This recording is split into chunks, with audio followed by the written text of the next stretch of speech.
Hello, welcome to Farrell Swim Tech. My name is John Farrell, and tonight we have another swim technique video review. This is where someone has taken video of themselves swimming and sent it to me for analysis and help. So just for those of you that are new to the channel, please like and subscribe this video if you like what you see. And a little bit about me. My name is John Farrell. I have been a swim technique coach for over 12 years. I am I'm a certified USA swimming coach, as well as a high school All-American. Swam for Brigham Young University. Go Cougars. And currently I race triathlons and usually kill it on the swim and get smoked on the bike and the run. So all right. So if you want me to review your video, please send me an email, farrellswimtech@gmail.com for all inquiries. Check out my Instagram, YouTube, and Rumble. YouTube and Rumble is where I post all of my streams and video technique reviews. Instagram is where I attempt very poorly to regularly update content with stuff. I'm not very good at it. So anyway, today's review is of a Team Zoot member named Maiki. I'm pretty positive I'm pronouncing that right. We're just going to go with it. Maiki is a Team Zoot member, and she has sent me some video. So what we're going to do is we are going to first kind of analyze it. We're going to look it over, kind of do a lightning round of sorts, just kind of throwing out things that I see. And then we'll really drill down into about 2 or 3 different topics that Maiki can do to get herself faster. So first off, right off the bat, very, very slow, slow stroke rate. At least what I see is the body position is pretty good. You see the shoulders, the bum, and the heels coming out of the water fairly regularly. Not really seeing a lot of pull underneath the water. So, kind of looking from the behind, you see the heels are pretty close. You see the bum, her bum is pretty close to the surface. The feet kind of tend to kind of sink and come up and sink and come up. But on average, Maiki actually has a pretty good overall body posture in the water, which is really good.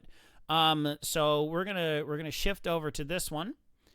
And so the one main thing that I'm seeing is that the right arm especially is pausing a very long time. So overall reach is pretty good.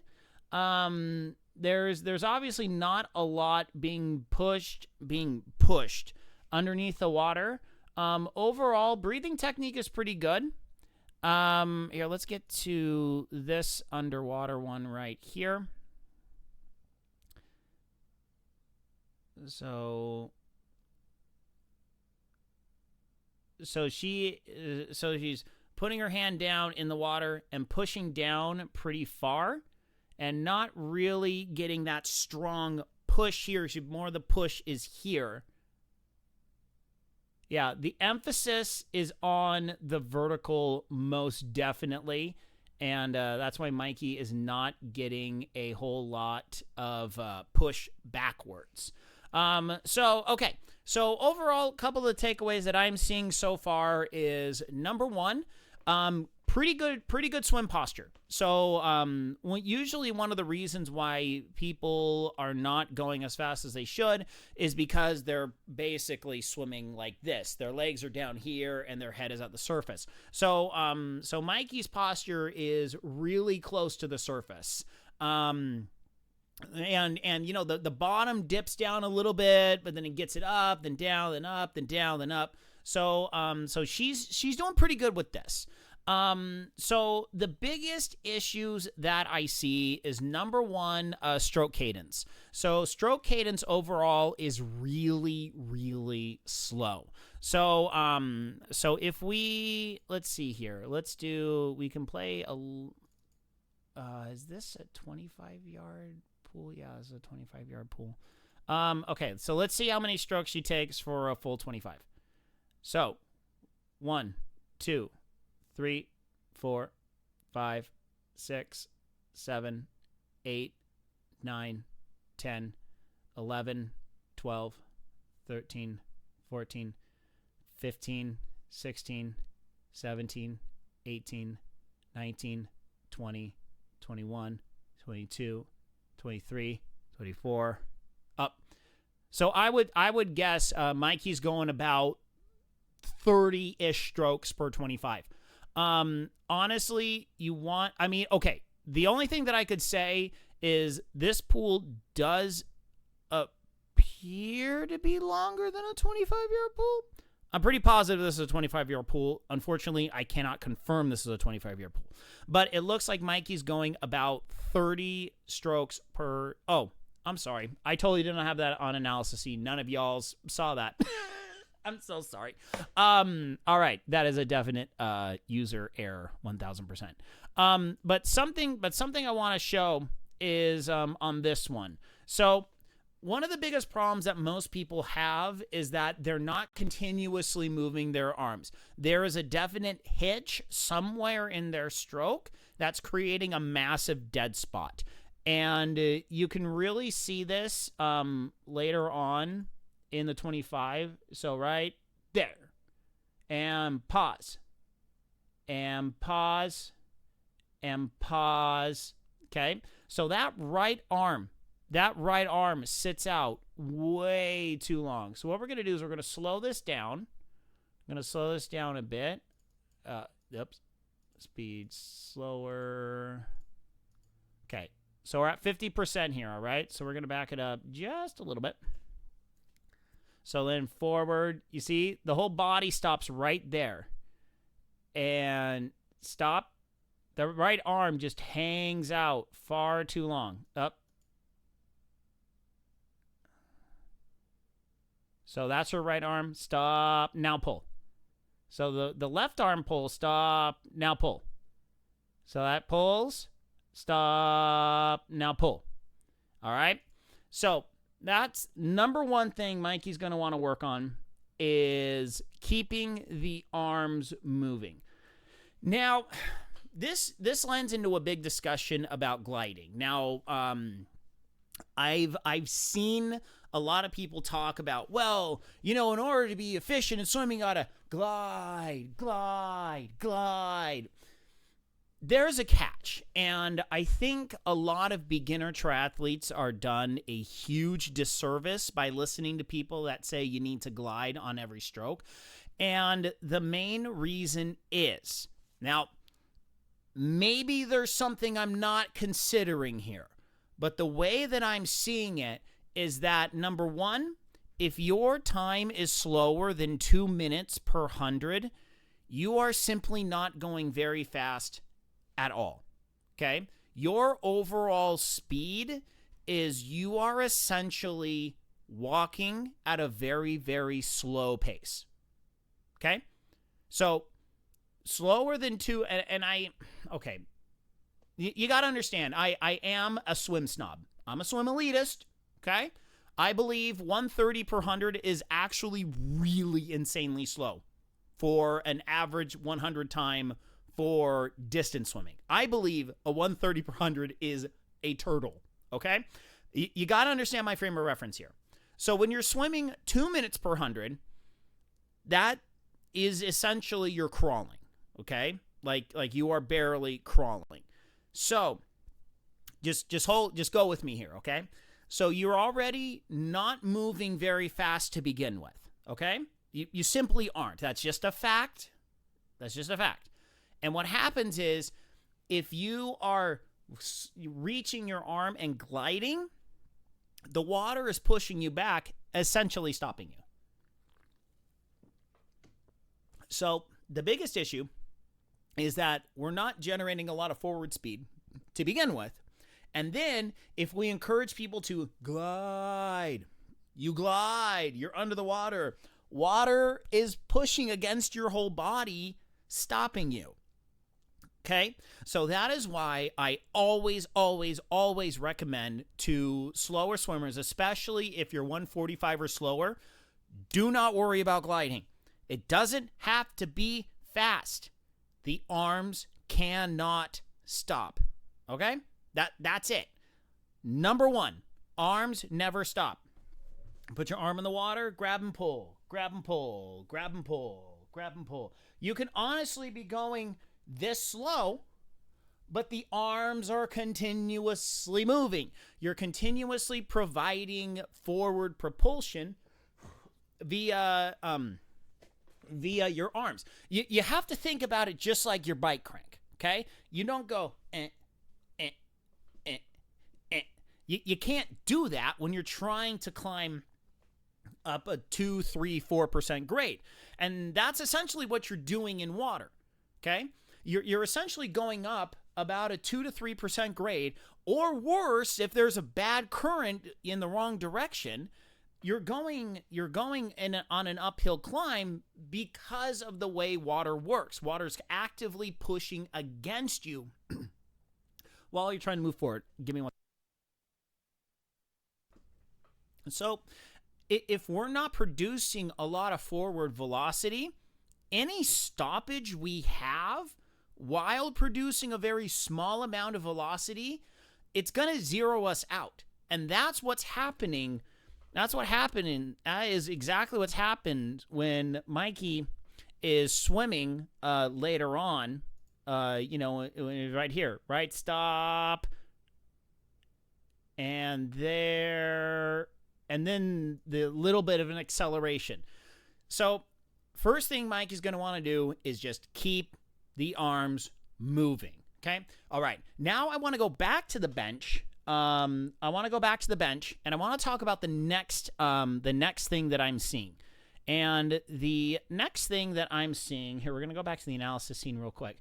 So Maiki is putting a lot of force down. Okay. Down.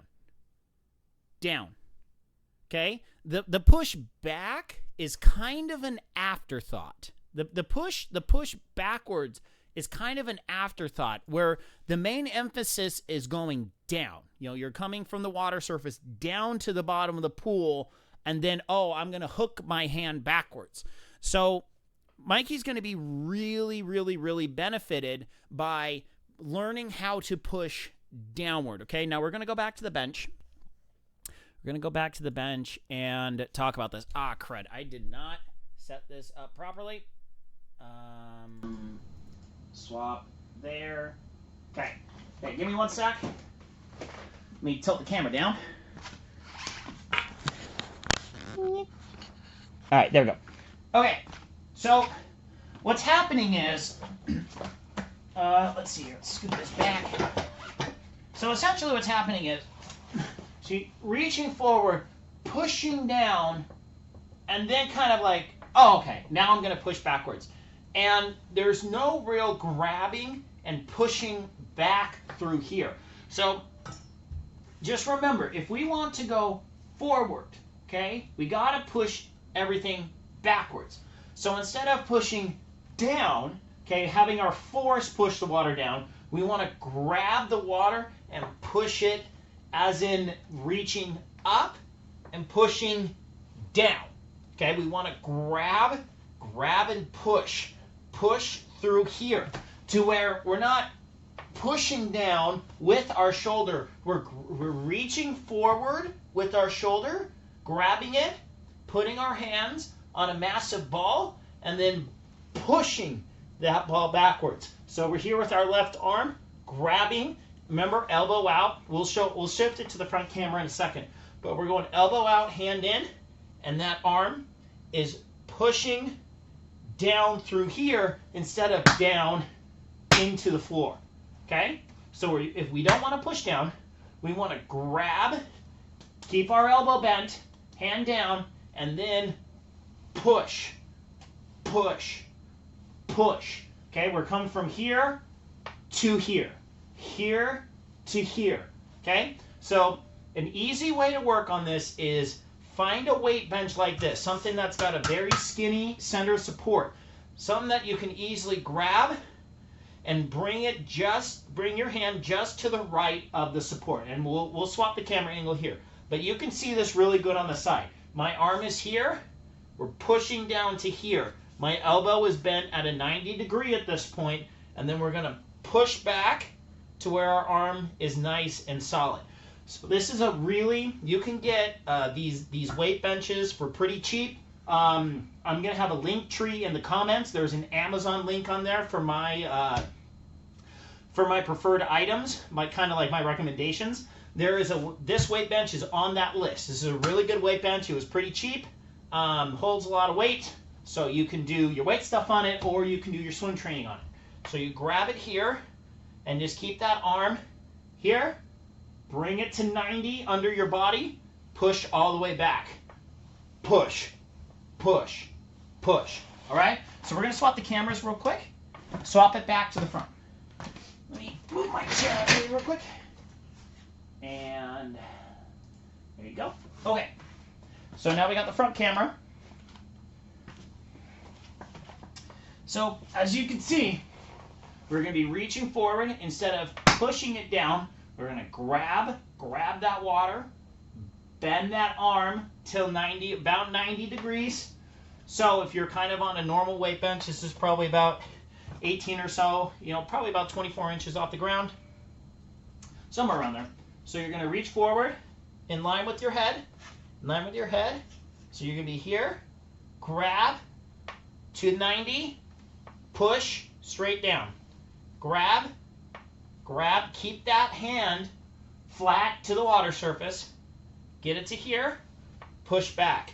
Other arm, grab to here, push forward, okay? So the other thing you need to see is my other arm, okay? So I'm grabbing, so this arm, my left arm is back, this is my right arm, it's forward. As I'm grabbing, my arm is recovering, okay? So just like the crank of a bicycle, okay? When one crank is up, the other crank is down. One is forward, one is back. One is down, one is up, one is forward, one is back. That's how we ride bikes. We keep the cranks on the opposite side of each other. We want to have the same concept with swimming, where one arm's forward, one arm's back. So you start here in your streamline, take one stroke, right arm's back, left arm's forward. Right arm comes up, left arm pulls underneath our body, comes all the way to the front. Right arm then grabs, pushes back. Left arm grab, push back. Grab, push back. Grab, push back. Grab, push back. So every single time we want to work on getting that nice and comfortable. Trust me, you do this Tai Chi for 5 minutes, you're going to be tired. But it's going to really cement this motion into your body. All right? So that to me, those two items to me,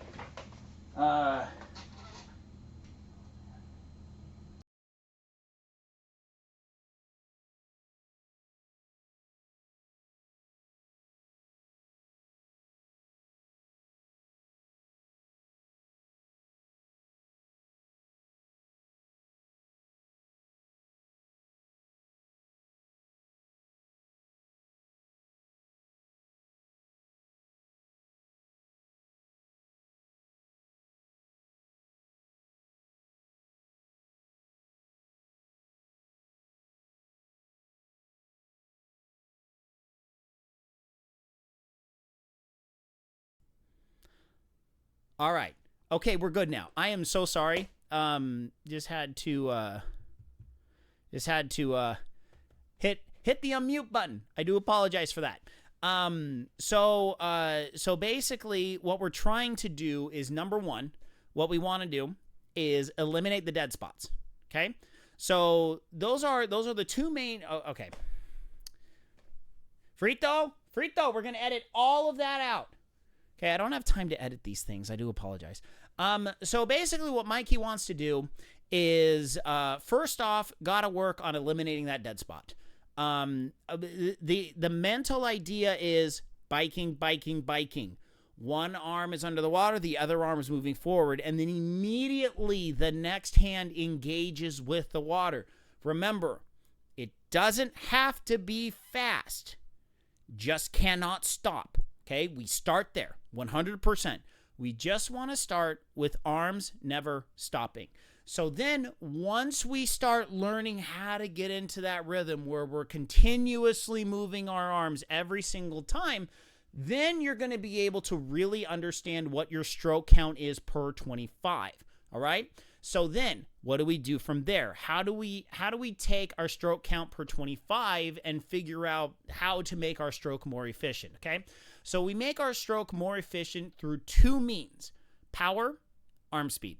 All right. Power and cadence. So legs, I'm not too worried about the legs right now. I mean, obviously she could kick harder with her legs. I don't see anything too worrisome about her legs. Arms, way bigger of an issue. That's what Maiki really needs to work on right now. However, with the legs, the legs are nice and flat behind her, perfectly fine. So let's work on the arms. How do we work on the arms? So first off, no arm stopping. Number 2, count your strokes per 25. So what we want to do is we want to start working on increasing the pressure that we're putting on the arms. We want to start pulling with more force, okay? So that means grabbing the water and really, not like, okay? You do this, a really fast one, you're going to create what's called cavitation. You're essentially going to be pushing harder than the water is capable of holding, okay? You got to remember that water is treated like concrete, except it's not concrete. You push on water too hard, your hand's just going to sink immediately, okay? So you need to start working on gradually pushing the water with more force. So what I always recommend in these instances is you start doing what are called builds, okay? So what you do is you start at 25. Every about 3 to 4 strokes, you start pushing a little bit harder. A little bit harder, okay? Every couple strokes, you start upping your arm speed, upping the pressure that you're putting on the arms. What this does is this forces you to go faster. And what's going to happen is you're going to start to realize, oh, I can actually push my arms harder and I can go faster and I don't feel like garbage, okay? Because my overall philosophy for most triathletes, especially if you work out regularly, if you're working out 4, 5, 6 times a week, your cardio system, you're good. You can totally handle 145 per 100 or faster, 100%. Cardiovascularly, if you can run 10K, you can push 145 per 100. Absolutely. We got to get the arms to realize what it needs to do in order to do that. So we need to start adding pressure to our arms and seeing what happens when we keep adding more pressure. What's going to happen is you're going to eventually get to the point, so you do a 25 build, and then if you still feel, okay, I don't feel like I'm, okay, when I'm not doing that, you haven't reached what I like to call the thrash point. Thrash point is when you're just pushing water and you're moving it so fast you feel like all you're pushing is air, okay? It gets to that point eventually. So what you want to do is you want to keep building the pressure and the speed on the water every time you swim a 25 until you get to the point where you feel like you're just flying your arms through and you're not really doing anything with it. So what you want to do is oh my gosh, why does that weather thing keep popping up? I hate those pop-ups. Anyway, so what you want to do is you want to keep going until that point. So then what you want to do is you want to take that point and you want to back it off about how you felt 10, 15, 20 strokes. So you should feel instantly like you are pushing the water much harder, okay? You want to push the water much harder than you were previously, okay? So then what you're going to do is you're going to take that mental image of how much pressure you're putting on the water, and then you want to swim 100, okay? You're going to swim 100 at that intensity. See what your time is, okay? See what happens when you swim 100 at that intensity. And then take your heart rate, check and see what your heart rate is. You know, what the easiest way for swimmers to check your heart rate, if you have a pace clock on deck or you have, form goggles running, if you don't have the new fancy version with the heart rate monitor in it, or you don't really trust the heart rate monitor on your watch. I don't tend to trust my heart rate monitor on my watch. I always put my 2 fingers right here, look at the pace clock, count, watch for 6 seconds, count the heartbeats, add a 0. It'll get you in the ballpark. It'll get you good enough. That's literally what we did the entirety of my college career. Because literally, there were no heart rate monitors for swimmers. Excuse me. So, you want to check your heart rate, check your intensity level. Did you feel good? Did you feel like garbage? How did you feel through it? Then you want to do another 100, and then another 100, and then another 100. See how many hundreds you can chain together in that workout before you really start feeling like you're falling apart, okay? So then that wants to become somewhere around your new normal, okay? You want this to become your new normal. Now, is this going to be your new normal if you're going and you're saying, oh, well, I'm just going to swim 1,000 yards? No, that's absolutely not going to be your new normal. That's going to be your new normal if you're following workouts and you're swimming hundreds, you're swimming 25s, you're swimming 200s. I would say this is your new normal until you hit up until 200 yards, okay? If you're doing 200-yard sets, 100-yard sets, 50-yard sets, this wants to be your new normal. And this new normal must be more intense in terms of pressure and pushing on the arms than what it was before, okay? So that is how Maiki is going to improve vastly in a very short amount of time. We're going to up the intensity, which honestly, right now, if Maiki is a person that works out regularly, anywhere 3 to 5 times a week, at least an hour or more, gonna have the cardio easily able to hit 145 per 100. We need to get the body to realize what that pace is or what a stronger pace is, and then move on from there and have that be the new normal. Okay? So that's what I got for this video. So thank you all so much for tuning in. Oh, excuse me. As always, if you like this video, please hit that like button and subscribe. If you got any questions at all, hit me up down in the comments below or farrellswimtech@gmail.com. Always willing to answer any and all questions whatsoever related to swimming. So thank you very much, Team Zoot, for being a great partner to work with. Also, would like to shout out Dynamic Triathlete. If you want to get more flexible and help your swimming, running, and or biking, check out Dynamic Triathlete. It is a wonderful website. Link down in the description below. Use offer code SWIM, SWIM, for 10% off your subscription if you choose to subscribe. Once again, thank you all so much for tuning in. This has been another wonderful video review. And, yep, that's all I got. So continue training, continue swimming, and until later, my friends, good night, Isaiah Norris, wherever you are. I'm out of here. Goodbye, everyone. Goodbye.